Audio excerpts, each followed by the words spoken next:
Pilipinas, I am hoping to see a future. Kapag wala na ako, mas maayos ka kesa ngayon. Naranasan mo na ba yung feeling na parang okay ka naman sa buhay mo, hindi ka naman sobrang yaman, pero nakontento ka na sa kung anong meron ka? Hindi mo man nakuha ang lahat ng gusto mo, pero kumpleto naman halos lahat ng pangangailangan mo. Tapos pakiramdam mo you are living a perfect life. And yet, you still feel empty inside. Kapag umaapaw na kasi ang blessing sa buhay mo at kabilang ka sa iilang hindi nagpalamon sa greediness, magbubukas ng isip mo sa higher level na pursuit in life. Doon mo makikita ang mga bagay na hindi mo dati pinapansin. Mararamdaman mo na ang pangangailangan ng ibang tao. Magsisimula ka na magtanong, anong nangyayari sa mga tao sa paligid ko? Bakit maraming nagugutom? Bakit maraming naghihirap? Ano nang nangyayari sa kalikasan? Ano nang mangyayari sa mga susunod na generation? At tatanungin mo sa sarili mo, ano ang mga pwede kong gawin para magkaroon ng pagbabago? Kumbaga sa timba, hindi mo na kayang pigilan ng pag-apaw. Hinahanap mo na ngayon kung saan mo isasalin ang sobra-sobrang biyayang natatanggap mo. At hindi lang ito tungkol sa pera, maaaring may sobra kang kaalaman na gusto mong ibahagi sa iba, o baka naman may sobra kang oras na gusto mong ilaan sa mga bagay na pwedeng makatulong sa paligid mo. Ito ang tinatawag na pursuit of impact, kung saan ang kasiyahan mo ay hindi na para sa sarili mo, kundi nanggagaling na ito sa kasiyahan ng iba. Yung makita mong may taong nag-i-improve ang buhay, yung dating malungkot, ngayon masaya na, yung dating nawalan ng pag-asa, ngayon may direksyon na, at yan ang klase ng saya na hindi mabilis kumupas. Ito yung klase ng saya na tipong maluluha ka na lang habang pinagmamasdan mo ang ngiti ng ibang tao. Ito yung klase ng saya na hindi mo ipagpapalit sa kahit gaano kalaking halaga. Ito yung klase ng saya na handa kang ibuwis ang sarili mong buhay, maipagpatuloy mo lang. Ang phenomenon na ito ay tinatawag na the helper's high. Ito yung moment na nagre-release ang brain mo ng endorphins at oxytocin, chemicals na nagbibigay ng matinding kaligayahan. Kaya sa kadalasang pagkakataon, mas magiging masaya ka pa kaysa sa mismong taong natulungan mo. Lalo na kapag nagkaroon pa ito ng tinatawag na ripple effect, kung saan ang maliit na tulong mo ay minsan nagre-resulta ng malaki at tuloy-tuloy na impact. At ikaw na nanonood nito, alam kong ramdam mo rin yung hunger na makagawa ng impact sa mundong ito. Pero hindi mo alam kung paano. O kaya naman focused ka pa rin sa kung paano mo isosolve ang sarili mong problema sa buhay. Pero deep inside you, alam mong gusto mo rin na makatulong din sa iba if given a chance. Akala mo lang kasi kailangan maging mayaman ka muna bago ka makagawa ng impact. Pero ang totoo, maraming klase ng impact na pwede nating gawin. Simulan natin sa pinakamahirap papunta sa pinakamadali. Number 7. Generational or legacy impact. Ito yung impact na tumatawid ng panahon.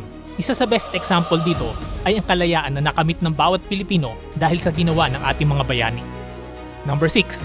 Technological or creative impact. Ito yung impact na resulta ng nilikha mo o invention mo. It works! It works! Yay! Isa sa best example dito ay ang invention ni Humphrey Davy, Joseph Swan at Thomas Edison, ang invention ng ilaw. Dahil sa kanila, literal na nagkaroon ng liwanag ang mundo. At wag nating mamaliitin ang idea ni Ilac Diaz kung saan nakagawa siya ng liwanag mula sa basura, isang bote ng soft drinks, tubig at konting bleach, nakapagbigay na ito ng liwanag sa libu-libong tahanan na walang kuryente. Number 5. Intellectual or educational impact. Ito ang pinakapaborito ko at sa tingin ko, posibleng magawa rin ng karamihan sa inyo. Pwede mong turuan ng isang tao ng skill, wisdom, o strategy na magagamit niya para magbago ang direksyon ng buhay niya. Pwede ka rin magbahagi ng kung ano man ang expertise mo, gaya ng ginagawa ni Attorney Ace Randolph Jurado kung saan nagbibigay siya ng libreng online consultation para sa may mga legal problems. At ang kagandahan dito, hindi ito nauubos, kahit ipamigay mo pa lahat ng useful knowledge mo. In fact, mas nahahasa pa ang talino mo habang nagtuturo ka sa iba. At ang best part, ang kaalaman na yon ay posibleng maipasa pa sa iba. Pwede ito magresulta ng ripple effect. Pero may mas madali pa dyan. Number 4, emotional or inspirational impact. You can also create an impact by simply touching hearts.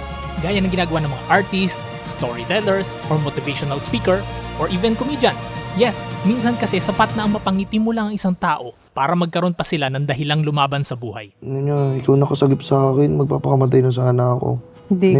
Niloko ako ng asawa ko. Dumaan ka sa akin, dumaan ka sa feed ko. Tapos yung nagtuloy-tuloy na hanggang hindi ko na ginawa yun. Ang galing, no? Yung mga maliliit na bagay na akala mo, Wala lang po. wala lang, akala mo ginawa mo lang. Pero ang laki pala ng impact sa ibang tao. At kung mahirap pa rin yan para sa'yo, itry mo ang number 3, community or social impact. Ito yung impact na nakikinabang ang isang buong komunidad. Gaya ng ginawa ni Win Kulot kung saan ipinayos niya ang isang sirang poso para hindi na mahirapan ng mga pamilya na dumayo pa sa malayong lugar para lang magkaroon ng maiinom at magagamit na tubig. At syempre, mas lumalaki ang epekto kapag may collective action tulad ng Piso Project ni Teacher Maureen.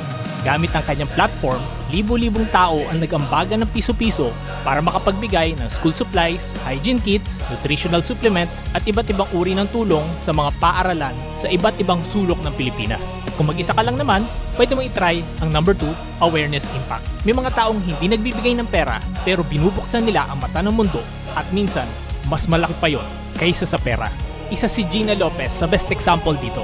Isang fearless environmental crusader na hindi natakot kalabanin ang malalaking interes para protektahan ang kalikasan at ang mga tao, kahit na may mabigat itong personal at political na kapalit. 1/3 of the Filipino depends on our natural resources. Sino ang nagdudusa pag winawasak yung kalikasan? Sino? Yung mahihirap. And whose duty is it to protect our people? It's the government. And when you make decisions based on business interests, you have shirked your responsibility. You have lost the moral ascendancy to rule the government because to you, business and money is more important than the welfare of our people. Minsan kailangan lang ng mga tao nang gigising sa kanila sa realidad para kumilos. Hindi necessarily kailangan na marami kang followers. Kahit ang simpleng comment o post mo na mababasa ng isa o dalawang tao ay pwedeng mag-result ng impact. At kung sobrang mahiyain ka, you can try number 1, personal impact. Ito yung simpleng influence o payo na kaya mong ibigay sa isang tao. Pwedeng sa isang kaibigan, kamag-anak, o estudyante mo kung teacher ka. A thoughtful piece of advice can create a lasting impact. At alam niyo malupit? Sometimes, you don't even have to speak. Even a single act of kindness can go a long way. In short, walang rason para hindi mo magampanan ang hunger mong ito. Sadyang kulang ka lang ng awareness na malaki pala ang pwede mong maging ambag sa lipunan. O di kaya naman, mali pala ang pinaglalaban mo. Kasi tandaan natin, hindi lahat ng impact ay mabuti. May mga tao na nakakagawa ng impact na nakakasira ng buhay. Gaya ng mga nagpo-promote ng sugal, bisyo o kasinungalingan. Dahil sa impluensya nila, may mga pamilyang nasisira at may mga buhay na nawawala.